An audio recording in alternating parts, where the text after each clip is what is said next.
Hello and welcome to Central Women Media Team. I'm so excited that you're joining us today, and I'm super excited to have our guest today, Jenn, with us today. So thank you for being here today to share one of your many peaks with us today.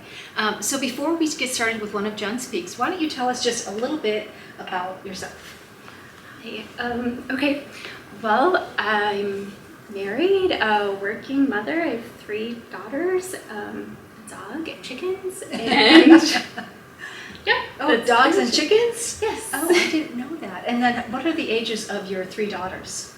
My oldest is 14, and then 12 and 6. Okay, very good. Yeah, dogs and chickens. So do you get eggs? Yes. Okay, so Yes. that's nice with what's going on with eggs right now. Yes, they're therapy chickens Yes. too, so they serve a greater purpose in their life. So explain a little bit about therapy I chickens. don't know, they just like sing to you and make you feel good. Oh, wow. Yeah, I had chickens growing up as well. So yes, so we got eggs as well. So, well, how about if we just kind of jump into your story and sharing your peak with us? Sure. Okay. So for my peak, I feel like life is a roller coaster, and at this time, I feel like I'm kind of sitting in a peak or a moment of rest while some of the chaos calms down, and I've been praying for that for a while.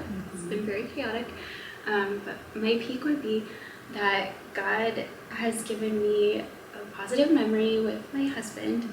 Okay. So he was recently diagnosed with Alzheimer's. Okay. And I'm still processing that. I don't know how Yes. long that's going to take for me to process it. 'Cause Yeah. I have no idea how to go about it. But so in that, I've been reflecting over our marriage and just time and choices that I've made, and even considering, like, did we ever have a real marriage? Because there's been a lot of sick time and not as much healthy time throughout. But the highlight, I think, that I know that my husband, like, when everything was working well, was a time when we had decided to foster. Okay. And that's the best memory that I have at this point in time with him, because of the effort that he put into it and the time that we would spend praying together over, like, any children that would come into our home, and then seeing how he interacted with those kids, because a lot of times a mom is not what they want in that moment. Yes, and so that's true. even though I may have been, like, the instigator towards, like, let's do this, and then it's like, oh, they do not want to sit with me, they want to sit with him. Yeah. So So can I just ask, interrupt just real quick, so how long have you been married? it'll be 19 years in May. Okay, 19. And so when was the diagnosis? I'm trying to think, it was sometime after August, I guess, the last few months. Okay. And so before that, though, he did have a traumatic brain injury a little bit before that?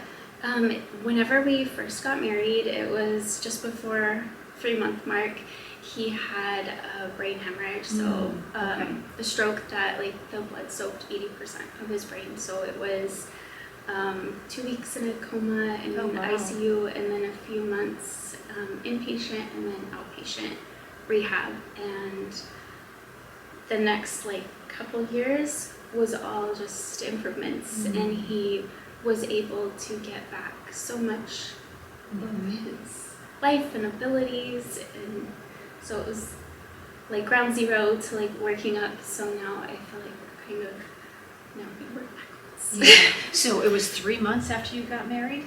Yes. Wow. And so then he came out of this. So you're thinking, okay, that's behind us now, right? And then that's when you started talking about adopting. That's after you already had your older 2, correct? Your biological children? So there was a point in time, yes, it was after Okay. we had them. I didn't realize this, like, when he had the first incident, but 7 years after a brain injury, it's not uncommon to have new problems or, like, new things arise. Okay. So that would have been probably the lowest point in my life. Okay. I was absolutely miserable. His personality was changing. He was being really aggressive, and then he wouldn't remember it. So I had no idea what was going on. Right. Reached out to everybody I could find, and through that we were connected with the brain injury support group, and we have amazing friends, connections that we've made through that. Good. And it was in that time that, a lot of doctor's appointments, getting things figured out. We went through counseling, and he was good. It was good. So then once we were going through like the foster steps, they had never had anybody with a medical history like his. Okay. So that was an obstacle that we had. So we were going to the neurologist to get, we had a special form we had to get signed, and I was all prepared to, explain our story and explain everything that was going on.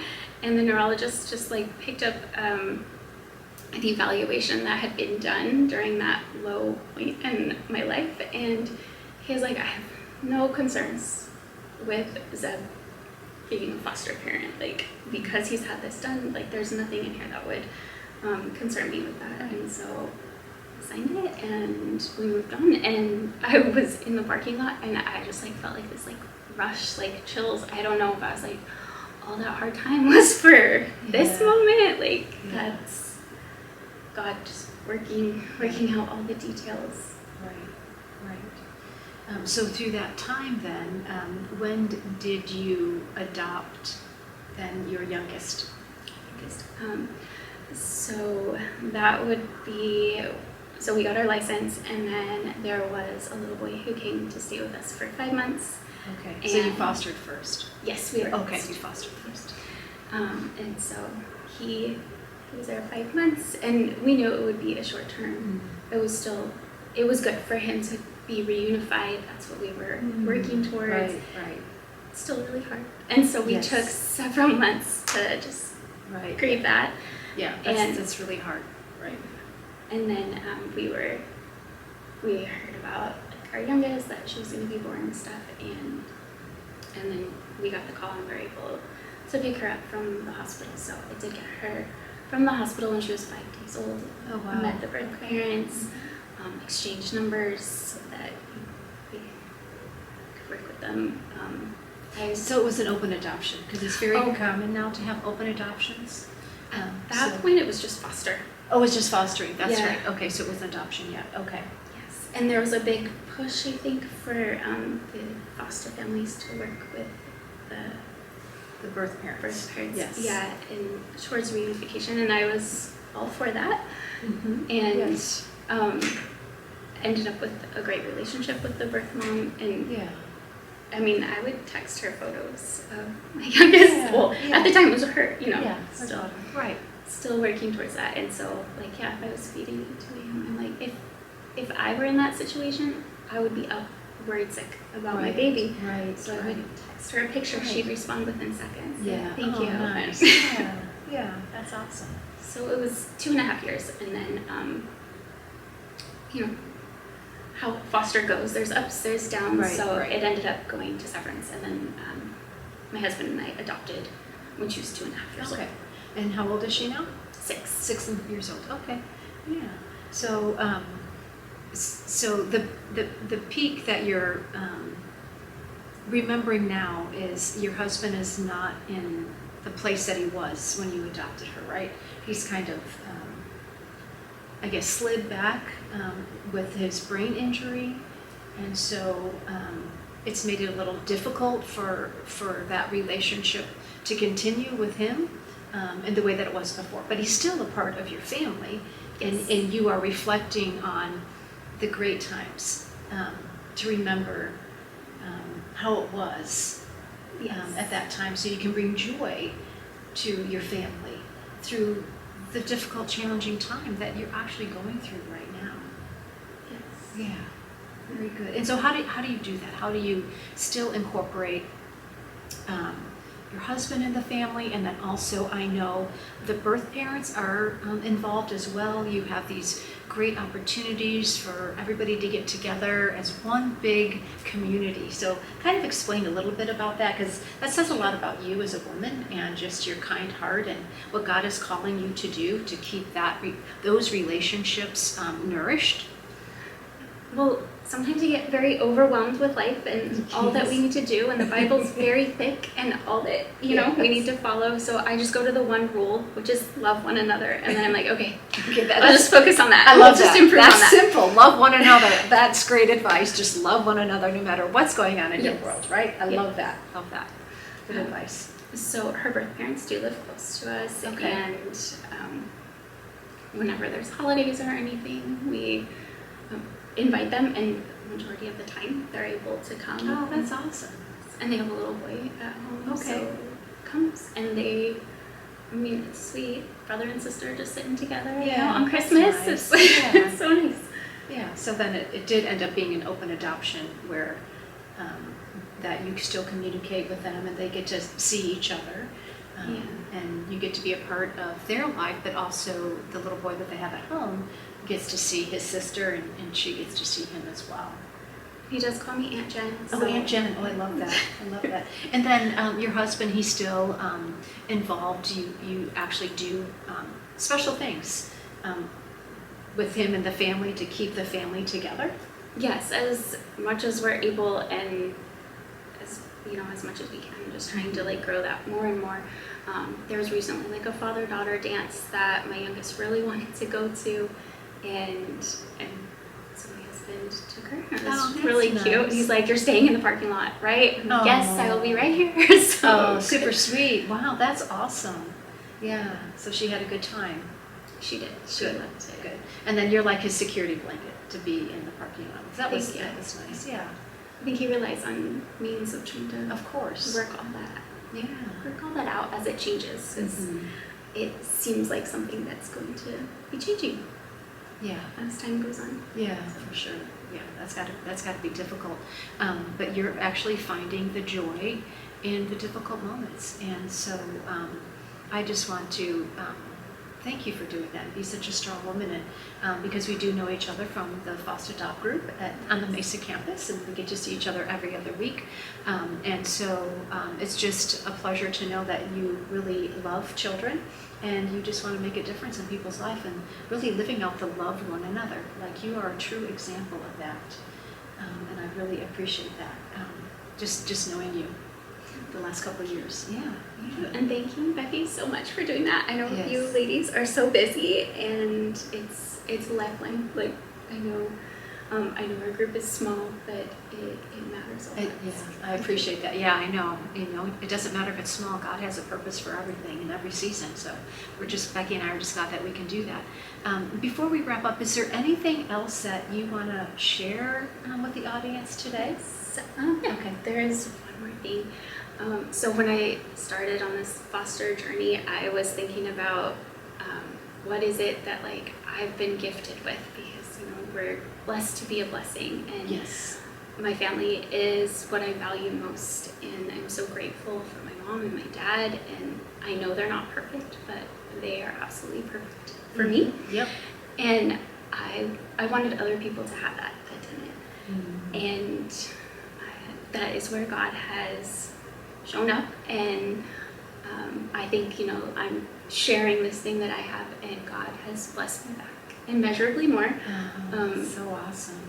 Mia, my youngest daughter, has siblings, and there's I always lose track, but 5 families that come together, and we see them regularly, and they're a support for me and the other moms, and so it's been a wonderful thing. And she has relationships. Well, all the kids have relationships with each other, and it's a huge blessing in my life. Yeah, that's awesome. So, because one thing that we really encourage women that are watching, just women in general, is to find community, because community matters. And so the community that you have established with the other families that adopted, the siblings, that's a huge community. for the adults, but then also for the children as well, to make sure that they know their siblings. And then also the Foster Adopt group, you've chosen, you're busy too. You're pretty much a single mom, right? Working full time and raising 3 daughters. And that's not easy. So you make the time to come to the Foster Adopt group and have that community where you actually pour into other people with your wisdom, and then other people are pouring into you. So it's just, community is extremely important no matter what we're going through in life. Even when we're in a peak, we can also be in a community, because that might be our time to pour into somebody else.